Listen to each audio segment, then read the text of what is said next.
Thanks very much for joining me. I think there's a lot of confusion out there regarding the government shutdown.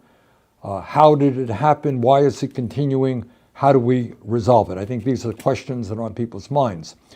So let me just say a few words about that. Without boring you about Senate rules, the shutdown took place 5 weeks ago because the majority party, in this case the Republicans, need 60 votes in order to pass a government budget. They only have 53 votes. The Democratic caucus has 47. And what has always happened under these circumstances is that the majority party sits down and negotiates with the minority in order to get the 60 votes.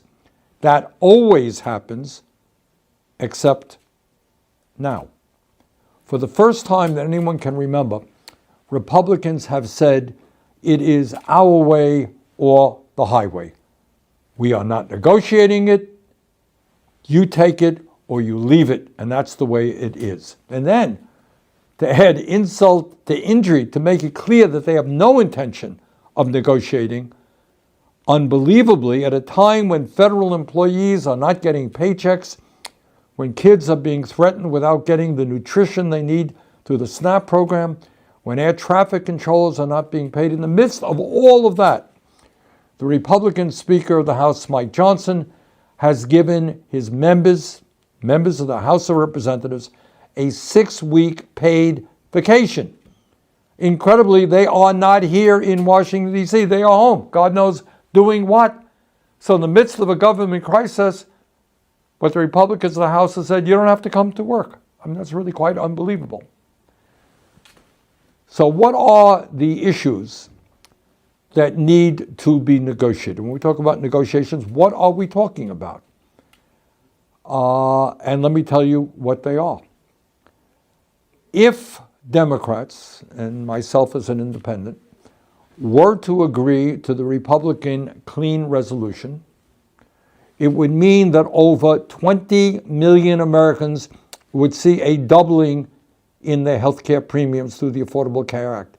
20 million. That's on average. In my state of Vermont, I'm hearing from people who are looking at a tripling or a quadrupling of their health insurance premiums. People cannot afford that. And as a result, people will lose their health care. Further, if we were to agree with the Republican proposal to pass their clean resolution, it would mean that 15 million Americans will next year be thrown off the health care they currently have, because in Trump's big, beautiful bill, the Republicans made massive cuts to Medicaid. And there are studies out there, and this point is not being made enough. There are studies out there that show that some 50,000 of our fellow Americans, lower income and working class people, will die unnecessarily every year because of that reality. 15 million people being thrown off their health care. It would also mean, if I voted yes to open the government tomorrow, that nursing homes, rural hospitals, community health centers will be devastated because of cuts in government funding. They will have to, in some cases, close down, and in other cases, just limit the number of people they can provide health care to.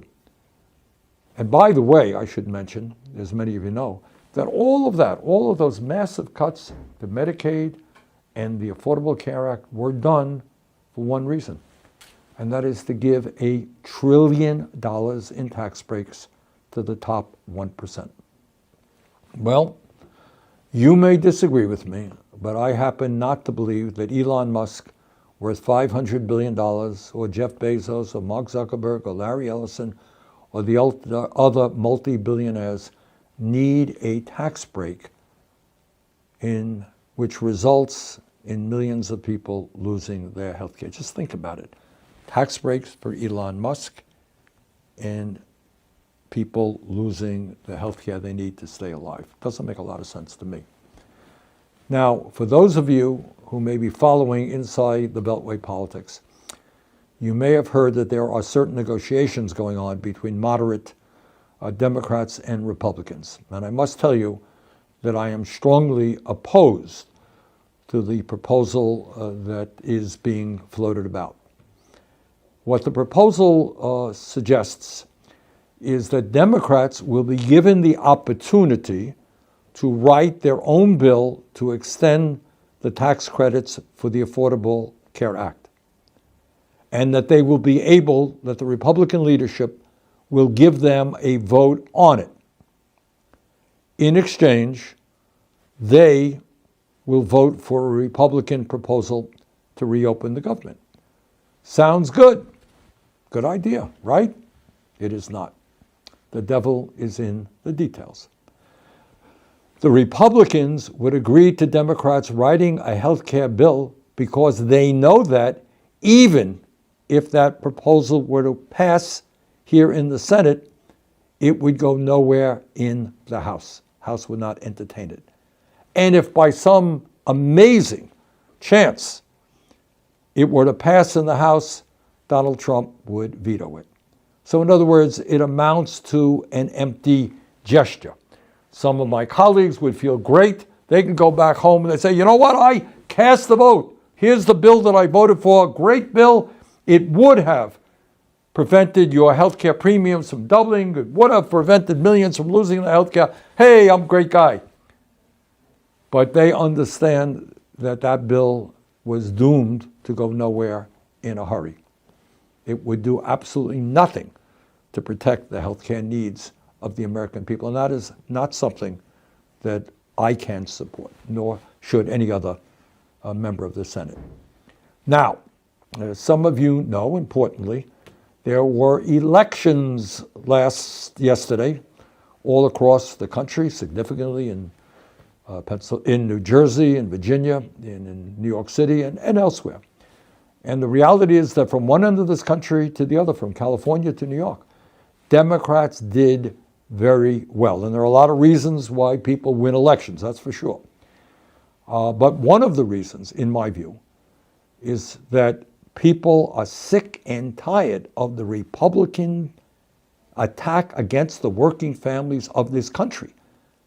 And the reality that Republicans would double their premiums, throw 15 million people off of health care in order to give tax breaks to the very richest people in America. That is not a message, frankly, that resonates any place in America. That's what the Republicans had to defend. And you know what? The American people said, no way, you're wrong.